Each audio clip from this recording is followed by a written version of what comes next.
स्वागत है आपका हिंदी मस्त मूवीज़ चैनल पर। आज की movie Spiderman far from home के विलन जेक गिलनहॉल के एक्ट किए हुई मूवी द गिल्टी है। ये मूवी की खासियत ये है कि ये पूरी मूवी सिर्फ एक ही रूम में शूट की गई है और पूरी कहानी एक कॉल पर आधारित है। और वीडियो के अंत में मैं आपको इस मूवी के रिलेटेड एक इंटरेस्टिंग फैक्ट भी बताऊंगी। कहानी शुरू करने से पहले अगर आप चैनल पर नए हैं तो सब्सक्राइब कीजिए और हमें सपोर्ट कीजिए। तो चलिए शुरू करते हैं।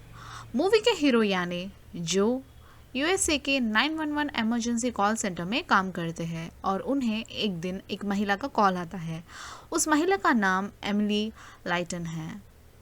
एमिली कॉल में ऐसा एक्ट करती है जैसे कि वो अपनी बेटी एबी से बात कर रही हो। जो समझ जाता है कि एमिली के बगल में कोई है और वो एमिली से सिर्फ हाँ या ना में आंसर देने को बोलता है। वो एमिली से पूछता है कि क्या तुम्हें किडनैप किया गया है। एमिली बोलती है हाँ। जो का नेक्स्ट क्वेश्चन होता है कि क्या उसके पास कोई वेपन है। एमिली बोलती है हाँ। अगला सवाल ये पूछता है कि क्या तुम कार में हो या किसी ट्रक। एमिली बोलती है वाइट वैन। यहाँ किडनैपर को शक हो जाता है और वो उसका कॉल कट कर देता है। जो फिर से उस नंबर को कॉल करता है पर वो नंबर स्विच ऑफ आता है। जो को किसी भी तरह एमिली को बचाना होता है तो जल्दी से पुलिस डेटाबेस में एमिली लाइटन से सर्च करके उसका एड्रेस और फ़ोन नंबर का पता लगा लेती है।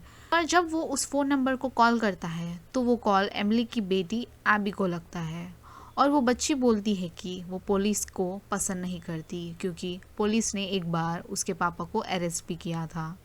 जो अपनी टीम से हेल्प मांगता है पर टीम बोलती है कि सिर्फ वाइट वैन के आधार पर एमिली को ढूंढना बहुत मुश्किल है और उसे और डिटेल्स निकालने को बोलती है। जो बच्ची एबी को समझाता है कि पुलिस उनकी दोस्त है और वो उनकी हेल्प करना चाहती है और थोड़ी देर ऐसे बहलाने पर एबी बोलती है कि मम्मी और उसके स्टेप डैड का झगड़ा हुआ था जिससे स्टेप डैड ने मम्मी एमिली को खींचते हुए कार के अंदर डाला था। स्टेप डैड के हाथ में एक चाकू भी था और बोलती है कि पूरा घर तहस नहस है। पर इस शोर शराबा में भी उसका छोटा भाई ओलिवर शांति से सो रहा है। जो एबी के पास से उसके स्टेप डैड का नेम और फ़ोन नंबर ले लेता है। वो तुरंत एबी के घर के पास पुलिस स्टेशन को कॉल लगाता है पर वहाँ की पूरी पुलिस किसी पास में हुए एक फायर एक्सीडेंट के पास रहती है और ऊपर से जो को पूछती है कि वो ऐसे कैसे किसी के घर तलाशी के लिए वो भी बिना वारंट के जा सकते हैं। पर जो को किसी भी तरह उस बच्ची एबी को सेफ रखना था तो वो अपने दोस्त रिक जो उस दिन लीव पर है उसको कॉल करता है और एबी के घर जाकर तलाशी करने को बोलता है। रिक उसकी बात मानकर एबी के घर को निकल पड़ता है।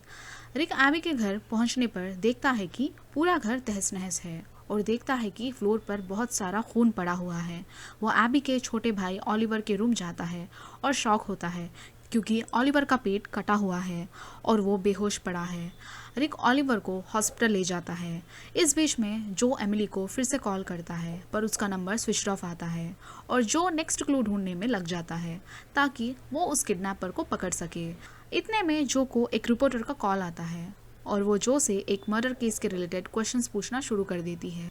जो वो रिपोर्टर का कॉल कट कर देता है और फ़ोन में उसकी बेटी की पिक्चर देखकर उसे मिस करता है क्योंकि उसका डिवोर्स होने के बाद वो अपनी बेटी से पिछले 8 महीने से बात नहीं किया है। वो अपनी वाइफ को कॉल करके उसकी बेटी से बात करने की रिक्वेस्ट करता है और उसकी वाइफ उस पर चिल्लाती है और बोलती है कि वो उन्हें अकेला छोड़ दे और दोबारा कॉल ना करे। जो वापस एमिली को ढूंढने में लग जाता है और वो एबी के बताए हुए नाम और फ़ोन नंबर से पुलिस डेटाबेस में सर्च करता है जिससे एमिली का एक्स हस्बैंड के कार और पूरे डिटेल्स आ जाते हैं। उसका नाम पीटर है और उसके नाम पर एक पुराना क्रिमिनल रिकॉर्ड भी है। उससे कंफर्म हो जाता है कि पीटर ने ही एमिली को किडनैप किया है। जो उसकी वाइफ उस पर चिल्लाने के कारण बहुत गुस्से में रहता है और ऊपर से एमिली का फ़ोन भी नॉट रीचेबल रहता है तो वो सीधा पीटर को फ़ोन लगाता है और पीटर से बोलता है कि उसे पता है कि उसने एमिली को किडनैप किया है और वो उसे जल्दी ही पकड़ लेगा। और पीटर जो के बातें बिना सुने ही कॉल कट कर देता है। जो अपनी टीम को पीटर के कार का नंबर बोलता है और उसकी टीम सर्च करने में लग जाती है। इसी दौरान एमिली वापस जो को कॉल करती है।